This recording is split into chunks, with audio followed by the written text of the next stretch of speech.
Okay, so I'm gonna have to just re-record this because I think I went over the 10-minute mark. So anyways, I watched Sister Act Part 2, and I'm just gonna brush through this really fast.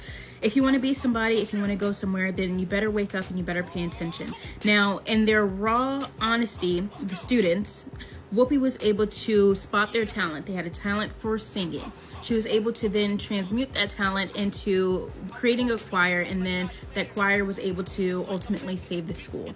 So then let's just go to how Whoopi was like showing them what a choir is. And she showed them with her previous choir, the choir of nuns.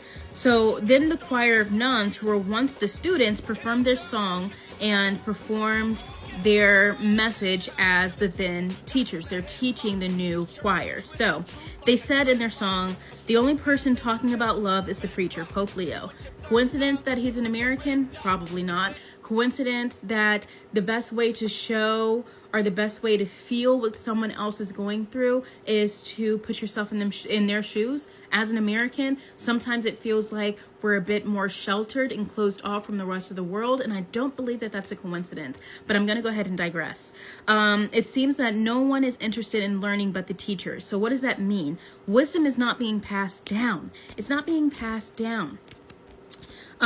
Students are not willing to learn because sometimes the structure, sometimes the discipline is a little bit too much to bear, because like I said in part 1, it kind of creates the feeling that if I don't do it correctly, then I'm not worthy. And if we're only teaching from a certain season, if we're only teaching from summer and everyone else is in the season of fall, then they're never going to actually meet our message, because we're not going around this wheel. We're not actually integrating everyone else's timeline, everyone else's season into our message, right? So that's what I was trying to say about the Catholic Church and the discipline and things like that. Not that they're wrong, it's just that there is room for adjustment, because who are we doing this for if not the generations that come behind us, so that they're able to teach, that they're able to adjust and reframe their message to keep fitting the next generation and the next generation, and so on and so forth.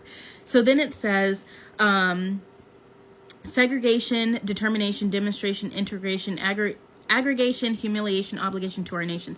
I think that this is like, this leads to that, this leads to that, this leads to that. So segregation leads to determination, because if you're segregated, then you're determined to become one. You're determined to get back onto the other side, because what makes you think that I'm not like you? We're all literally like each other.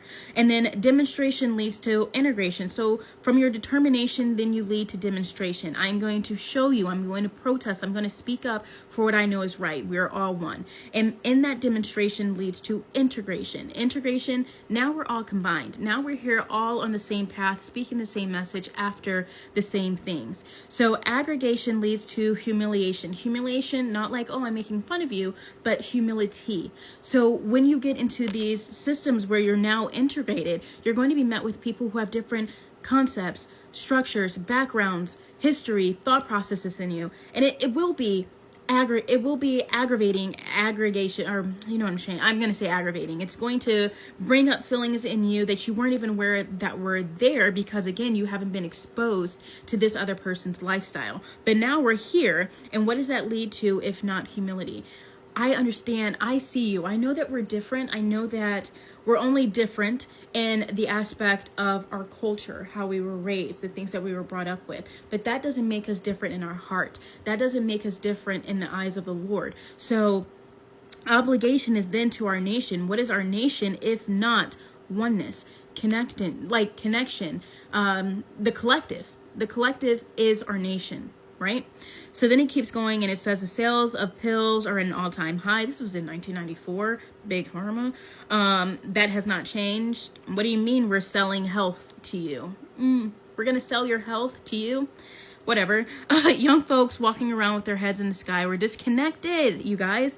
There's literally power in grounding and literally touching grass. Why? Because earth is a frequency. Earth is an energy. It has a heartbeat. When you go touch grass, you then align your frequency, your energy into the energy of the earth, therefore connecting you to like a spiritual ecosystem that we're not even aware of. We're so far disconnected from ourselves that we don't even know that connecting with earth is connecting with everyone else, right?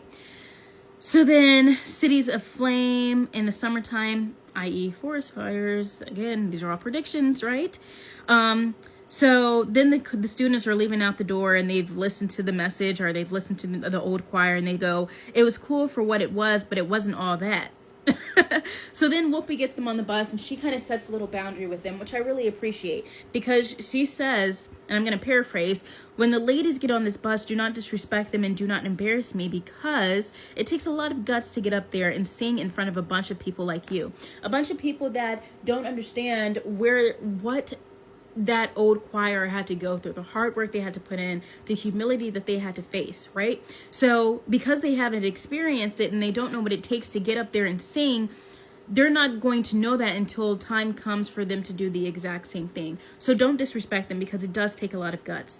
There is nothing wrong with structure, and I don't want you guys to take that message away from my first video about the Sister Act. I wasn't saying that structure in the Catholic Church is a bad thing per se, but like I was saying, if you are structured in summer but everyone else in fall and winter and spring, then there's some adjustment that needs to be made, right? So in fact, structure is kind of like discipline, and discipline is what I feel like discipline is the opposite of sin, right? So there is a sense of moral integrity and what you will and will not do, but don't let that be a veil over what's right and what's wrong. You want to be inclusive. You want to integrate everyone else's season, because all of these seasons bring some type of lesson.